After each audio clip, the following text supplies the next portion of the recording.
Una vez más, entonces, abrimos el corazón. Bienvenidos. Vamos a la palabra del Señor.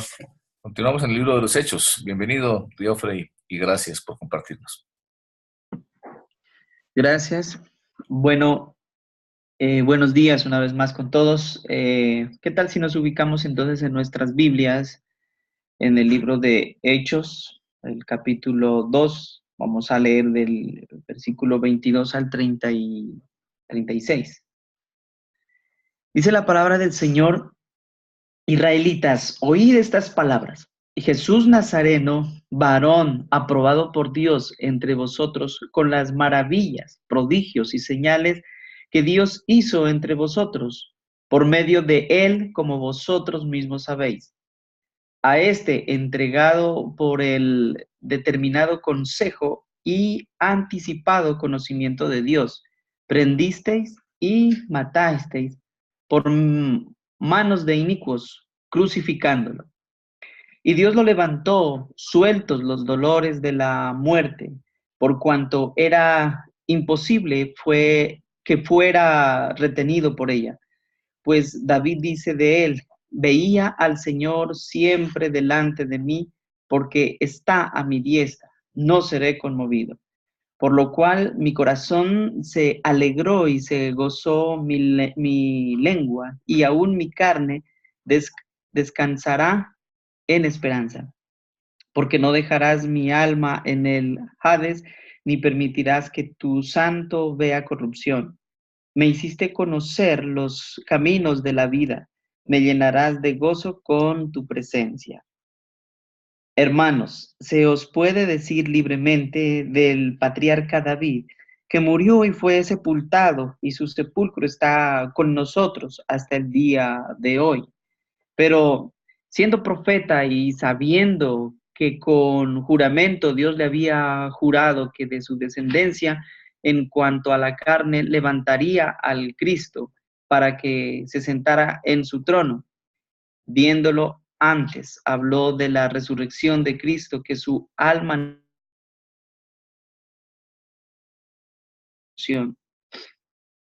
a este Jesús resucitó Dios, de lo cual todos nosotros somos testigos.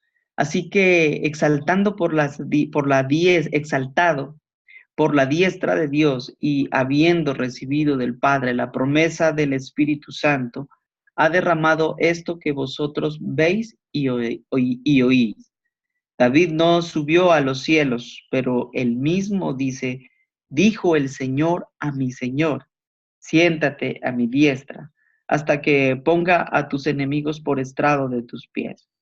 Sepa pues ciertamente toda la casa de Israel, que a este Jesús, a quien vosotros crucificasteis, Dios lo ha hecho Señor y Cristo.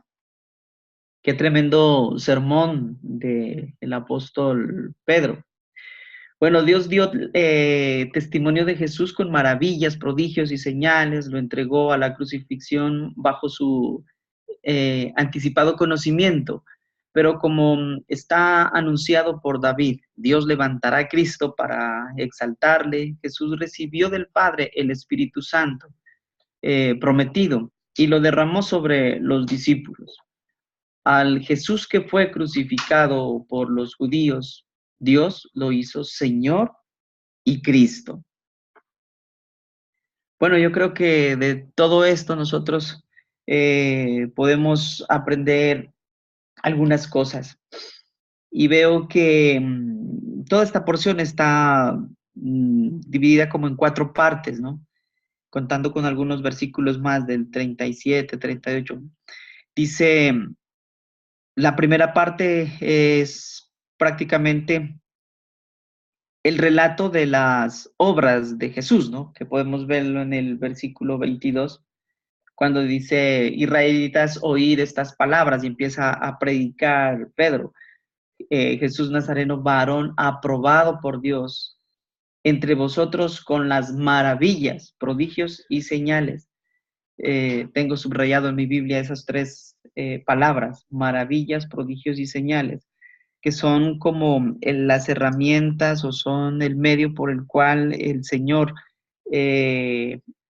dio sus favores aquí en la tierra y también cada una de esas cosas, algunas maravillas, algunos prodigios y algunas señales, cada una de ellas tenía un propósito y algunas de estas era pues tal vez llamar la atención para que el pueblo escuche, las señales que se necesitaban para que el pueblo entendiera el cumplimiento de las profecías, bueno, en fin. Pero entonces estaba predicando Pedro las, los relatos de lo que Jesús, las obras que Jesús hacía en la tierra. Como segundo, pues tenemos el testimonio del Antiguo Testamento, que Jesús es el Mesías. Y aquí podemos ver que es como la primicia de la apologética, ¿no? Defendiendo la doctrina de la resurrección. Entonces, lo podemos ver a este entregado por el determinado consejo. Bueno, esto hace parte de la obra de Dios también, el 23, que esto nos muestra que todo estaba bajo control, nada llegó o se dio por sorpresa, no lo tomaron a Dios por sorpresa, ya sabía todo lo que tenía que acontecer, pero sí nos deja en claro que ese control, ese estar bajo control del Señor, no libera al hombre de su responsabilidad, ¿no es cierto? Porque dice, a este entregado por el determinado consejo y matasteis por manos de inicuos, crucificándolo. Aquí está diciendo claramente que la responsabilidad, Dios sabía todo lo que podía suceder, pero como tenemos la libertad de decisión, entonces su pueblo, como dice la palabra de Dios en Juan, a lo suyo vino, pero los suyos no le recibieron, lo rechazaron y hicieron que lo crucifique. Entonces, y Dios lo levantó, dice, sueltos los dolores de la muerte, por cuanto era imposible que fuera detenido por ella. La muerte no lo podía detener. Y en el 25 al 28 aproximadamente nos habla de ese testimonio en el Antiguo Testamento, ¿no? En el Salmo 16, de los versículos 8 y 10, precisamente ese salmo es el que Pablo está predicando aquí en este momento. Pues David dice de él, veía al Señor siempre delante de mí porque está a mi diestra, no seré conmovido. Por lo cual mi corazón se alegró y se gozó mi lengua, y aún mi carne descansará en esperanza. Porque no dejarás mi alma en el Hades, ni permitirás que su santo vea corrupción. Me hiciste conocer los caminos de la vida, me llenarás de gozo con tu presencia. Entonces podemos ver este sermón de Pedro. Aquí trata el tema del libro de los Salmos, como les decía, 16, 18, del 8 al 10, que habla de la resurrección de Cristo. Entonces ya podemos ver aquí algo de apologética, de Pedro defendiendo esta doctrina, dando testimonio de que desde el Antiguo Testamento se hablaba de él. No es que estaba hablando del mismo David, sino de su descendencia. En el 29 dice, hermanos, se os puede decir libremente del patriarca David, que murió y fue sepultado, y su sepulcro está con nosotros hasta el día de hoy. Entonces dice que Pedro, haciendo caer en cuenta al pueblo, ¿no? Que quien había resucitado era Jesús, de quien estaba hablando estos salmos era de Jesús, que no iba a permanecer en el Hades, que iba a resucitar, no iba a quedar en la tumba. Y entonces testifica pues que David murió, fue sepultado y dice, sus restos están todavía ahí. Y en el 30 dice, pero siendo profeta y sabiendo que con juramento Dios le había jurado que de su descendencia, en cuanto a la carne, levantaría al Cristo para que se sentara en su trono. El 31, viéndolo antes, habló de la resurrección de Cristo, que que su alma no fue dejada en el Hades, ni su carne vio corrupción.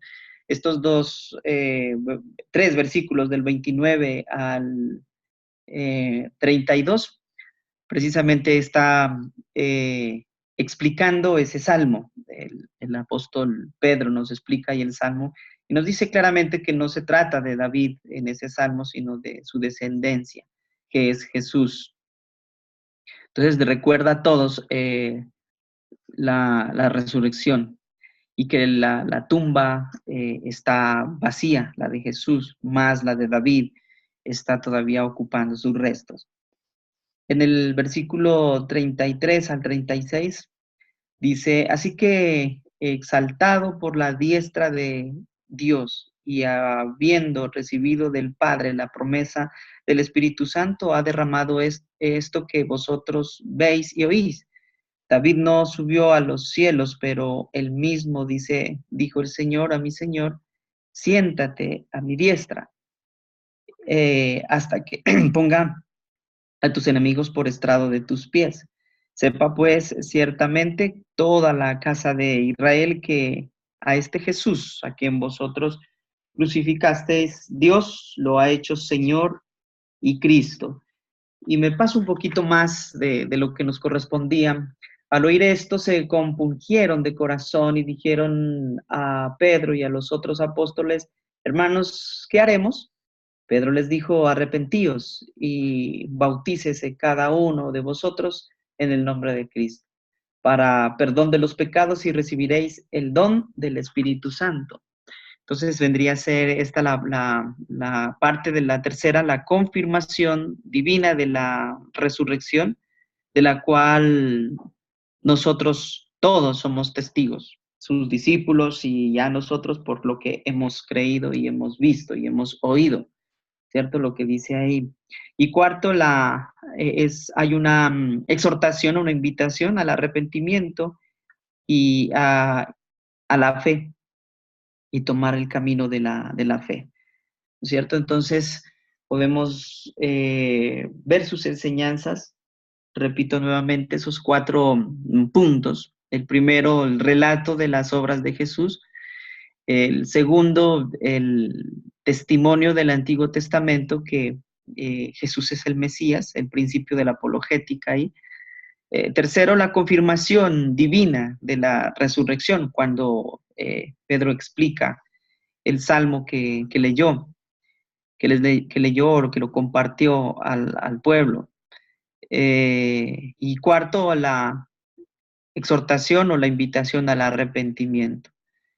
Creo que en esta porción pues nos enseña el Señor también una aplicación para nosotros, que así como Pedro en su discurso, en su sermón, nosotros también no debemos olvidar siempre recordar estas 4 cosas, ¿no? La primera, cuando compartamos a, a nuestros amigos, cuando estemos compartiendo de la verdad del Evangelio, pues debemos tener en cuenta la obra de Jesús, lo que Jesús ha hecho en nuestras vidas, nuestro testimonio, el testimonio de Jesús desde antes, pensar que toda la palabra de Dios es cristocéntrica, no como algunos que dicen, no, pero es que eso es en el Antiguo Testamento no había eso. Y nos podemos dar cuenta que toda la palabra de Dios nos habla de Jesús. En todas partes encontramos a Cristo y su obra salvífica. El tercero, pues, confirmar la confirmación de la resurrección de Cristo, que es verídica. Igual, la obra salvífica del Señor está ahí y tenemos que compartirla, tenemos que testificar de eso. Y con todo esto, pues llevar al pueblo al arrepentimiento, no exhortar, invitar a que la gente se arrepienta. Y podemos resumir en 2 cosas, ¿no? Toda esta porción. Y es oír estas palabras y todos nosotros somos testigos. No, no podemos hablar de Espíritu Santo si no conocemos a Jesús. Antes de mandar al Consolador, Jesús hizo prodigios y milagros. Sin embargo, en lugar de recibir a Jesús, el pueblo lo prendió y lo llevó a la muerte por manos de inicuos y lo crucificaron. Después de señalar su incredulidad y sus pecados, Pedro aclara que Jesús murió para cumplir los planes salvíficos de Dios. Jesús cumplió la voluntad agradable de Dios en la cruz. Y el Padre libró al Hijo de la potestad de la muerte. Con la sabiduría del Espíritu Santo, Pedro cita un salmo de David, que es el que mirábamos, el capítulo 16, del 8 al 10 de los salmos, para sostener que la resurrección de Jesús es el cumplimiento de las profecías ya anunciadas. Sin la fe en la muerte y en la resurrección de Jesús, tampoco podemos comprender ni recibir al Espíritu Santo. Ahora, todos somos testigos, y esto tenemos que tenerlo claro.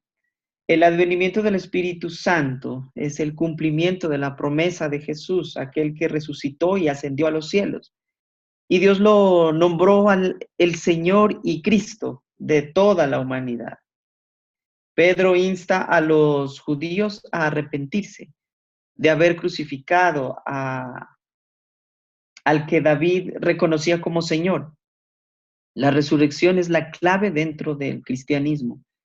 Y Dios envió su Espíritu para que podamos ser testigos de ella. Así como los apóstoles quienes dieron fe de lo que vieron y oyeron, los que oyen el Evangelio se arrepienten de sus pecados y reciben al Espíritu Santo y se transforman entonces también en testigos de la resurrección de Jesús. Y en este plano estamos nosotros, porque si Jesús no hubiese resucitado, como dice Pablo, pues en vano es todo lo que estamos haciendo, en vano estamos reunidos aquí, en vano es que predicamos de su palabra. Entonces, eh, amados en el Señor, mmm, reflexionemos un poco más en todo esto, que el Señor nos permita meditar en esta palabra en este día. Y los invito a que oremos por esta palabra para que se haga vida en nosotros y pasemos a compartir entonces nuestros propios pensamientos al respecto. Les invito entonces a que donde estén inclinen su rostro y hagamos una oración dándole gracias. Gracias, Señor Jesús, porque me has salvado, porque con tu muerte en la cruz, Señor, nos has o has derramado sobre nosotros tu Espíritu Santo. Ayúdanos, Señor, a crucificar el viejo hombre cada día para ser fortalecidos, Señor, en nuestro interior con tu presencia y con la presencia de tu Santo Espíritu, Señor. Te amaremos más con la ayuda de tu Santo Espíritu, Señor, y te serviremos solo a ti, mi Dios, porque tú eres el Salvador de todo el mundo. Y nuestra esperanza, Señor, está en la resurrección, porque si tú resucitaste, dice que nosotros también lo haremos. Tú eres la primicia de la resurrección, Señor Jesús.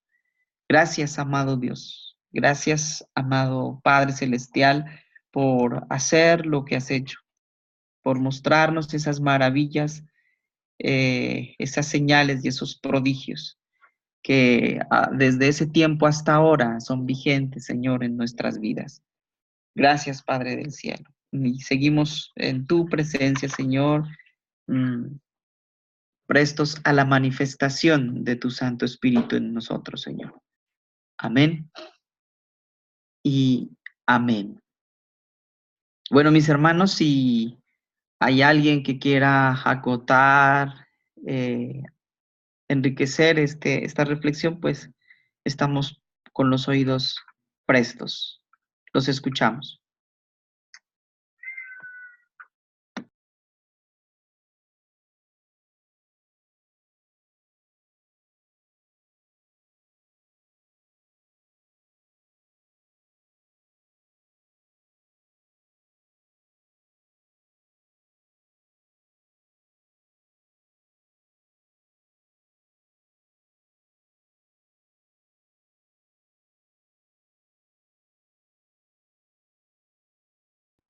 ¿Nadie entonces quiere aportar algo? Bueno, Dios, gracias. Yo creo que vale la pena resaltar una vez más que pues todo esto, como tú decías, no fue algo casual, sino que estaba escrito, el cumplimiento profético, como con tanta anticipación Dios había digamos, predicho, anticipado que esto iba a ocurrir. Los momentos históricos, también ver cómo los planes de Dios tienen su cumplimiento en los tiempos perfectos de Dios.